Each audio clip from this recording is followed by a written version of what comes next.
What is something designed for women that has obviously been designed by a man? There's a patent for labia glue that dissolves when you pee on it to use while on your period to hold the blood in. A male chiropractor invented and tried to sell it. So, that. Ooh, I remember he got dragged so hard by so many women who pointed out how stupid of an idea it was and just dug his little heels in, saying something like, well, women haven't come up with a better solution in decades, so shut up. I'm a dude and just imagining it. I'm like, why the hell would someone want to let it just stay in there? The closest analogy I can think of is selling men glue to seal their penis shut at night to hold in nocturnal emissions until they pee in the morning. Nope. Yes, to people's points, there are products like that. That was my admittedly ignorant visceral reaction as a guy. It was mostly the thought of damming something in with glue as opposed to absorbing or catching it that felt unnatural. Sports bras and their removable pads. This is the only pet peeve I have. I hate that it is nearly impossible to find a sports bra/bralette with fixed padding when there is no benefit to them being removable. Lazy companies that don't know, or care, what women actually want. When you get a needle biopsy, you have to lie on a cold formica table with a sharp-edged hole with your breast dangling through it. The first time I had to do this, women docs, and nurses, all commented on the terrible design of the thing. When I had another needle biopsy a few years later, the table had been redesigned. It was now pink.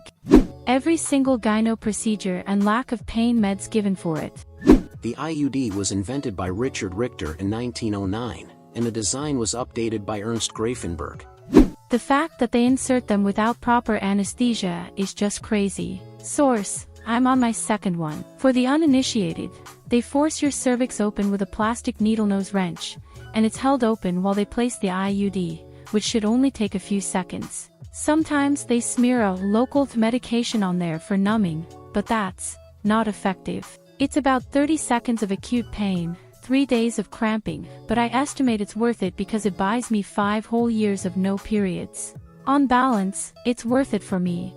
The doctor who inserted my first one cut the strings really short, and when I told the doctor doing the changeover, she was worried she was going to have to go digging around in there and offered me the freezing. I was super nervous about getting a needle in my cervix, but it made it so much easier. I didn't feel a thing, holy crap. As an added note, I had lots of bleeding and cramping for about 4 months after my first one. I know lots of people have the same or a worse experience, but once my body was already used to having something in there, I had no reaction at all to the second one. I was prepared to take a couple of weeks off work, and I was fine in a couple of hours. Car seatbelts. Mine slips up all the time, and I have it on the lowest setting. I am 5 feet 4 inches tall. So uncomfortable.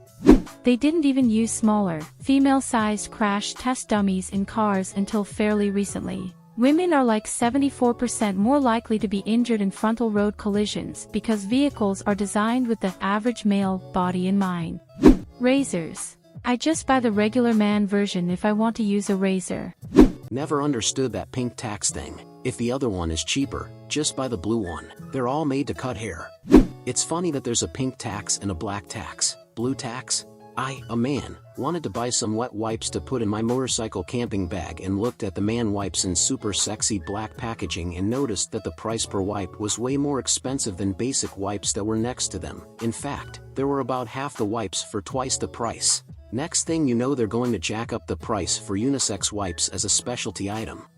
Marketing is all about turning a bad thing into a selling point. If they spend a lot of time and money marketing something to women instead of admitting they should be marketed as a unisex item, they have to double down and market the men's version as specialty. I think the reason you get the pink tax is that ever since women stopped being the main purchaser of the household, neutral has kind of meant men first. The best example is the pen for women. Gendered marketing has utterly ruined the way we look at products.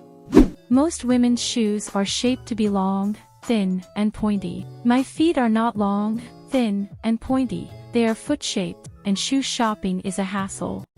I just had to think about those stupid 2 men that invented pinky gloves to pick up and dispose of tampons because they once lived with women and periods are gross, so here have pink plastic gloves so that grown-ass men don't faint. Okay, this is niche, but I hate it whenever I go to sit at a bar and there are no hooks under the bar. Double points if the stools don't have a back where I can loop my purse/coat over the seat back, and I am stuck piling my purse and/or coat in my lap. Same for public restrooms. Please put a hook on the door so I'm not precariously balancing my purse on my lap or worse on the floor. The worst is the non-smooth surfaces of the bars. How many pantyhose I ripped because people don't bother to sand the bottoms of the bar where your knee can touch, or even chairs at an office. The chainsaw. I wish I never knew this fact. As someone who had to have an emergency C-section, oh my god. And the original was powered by a hand crank, so your doc was really pumping away between your legs to get some good cutting speed before going to town on your sensitive parts. Hiking backpacks with a chest strap. LOL, I love backpacking but explicitly avoid taking any photos with my pack on because when wearing it properly my boobs basically get squished into my belly and it looks like I'm halfway through a Play-Doh extruder. So this is pretty niche, but I'm a fencer, and the chest protectors that women are required to wear are shaped like Barbie's boobs. I wrote a whole article about it which went absolutely viral in fencing spaces. We're working on a redesign, but it's very hard to engineer something that works for all people and doesn't cost 3 times more. The TLDR is that they don't fit right and they don't scale well for larger people at all, but they also don't scale well for small people. They are required because getting poked in the boobs really hard can give you a lump, not cancer. Still bad. Also, there are other styles of chest protectors beyond the Barbie boobs, but none of them really work for people who aren't very flat-chested. I had a baby, and we used bottles to administer formula. The numbers and Oz indicator lines were in white. The worst of that type for me were the Dr. Browns with the opaque plastic, uncolored indicators. I used to hold my thumb at the line I was filling to and pour it until it hit that mark. Bunch of idiots. I worked in packaging, and we made powdered infant formula containers, and one male packaging engineer asked why everything had to be set up to be used with one hand. I offered to go get my 8-month-old out of daycare so he could hold her while interacting with the product. Better yet, we could pop over at 2 a.m. To be fair, he's since had a kid and seems to be a very involved dad. Most lingerie. Bras. I think if someone made a decent, supportive bra that is recommended to be machine washed and dried, they would clean up.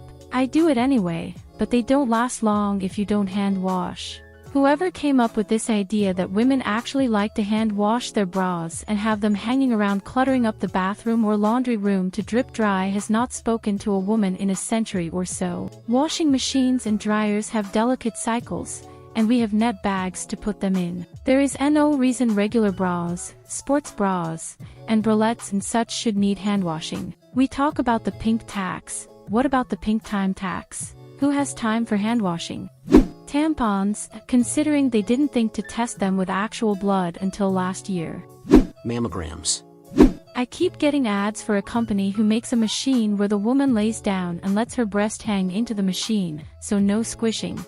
Coning, the Vereth machine. I am looking for a machine near me. University of Rochester Medical Center in New York has one, but only allows women who have implants or previous DX of cancer to use it.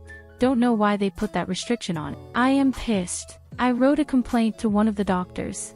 No response. A place in NYC says they are getting one of these machines soon. Waiting. A few places in Georgia claimed to have one / are getting one. I really want to try this machine. F that stupid boob crusher. Tampax, and possibly other brands, tampons. It swells in length instead of getting wider when expanding.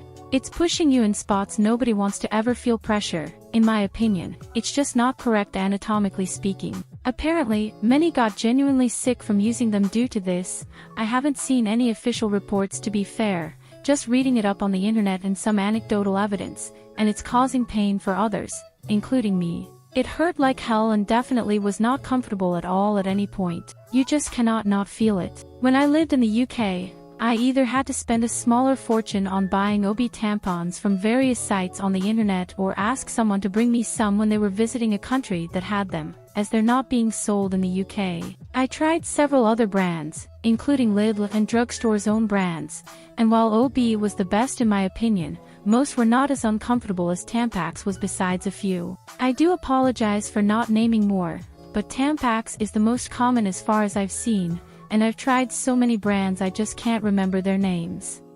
Any female outfit in MMORPG. What woman wouldn't want to adventure and slay monsters in an armored thong and matching battle bikini top? Seems practical. And well, friends, that was all for today's video. If you enjoyed it, let me know with a thumbs up so that YouTube can share these stories with more people. Remember to hit the bell icon to be the first to know when we upload a new video. See you next time.